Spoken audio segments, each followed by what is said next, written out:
বা মাংস দিয়ে খাওয়া হয় তাহলে তার টেস্টটা একটু অন্যরকম চলে আসে।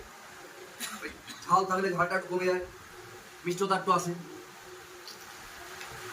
আর একটা বিষয় হচ্ছে যে সেটা বলছি, মানে এতক্ষণ ধরে যে বলছিলাম না এই ভিডিওর যে বাটনটা ওটা চাপিনি, আচ্ছা চাপলাম। এখন যাবেন? আচ্ছা আচ্ছা আচ্ছা আচ্ছা। মানে এখন যাবেন, এই এই জাস্ট স্টার্ট হয়েছে। মানে ব্যাপারটা হচ্ছে ভিডিও শুরু করেছে তো আমি কথা বলছি দিয়ে বাটনটা চাপা হয়নি।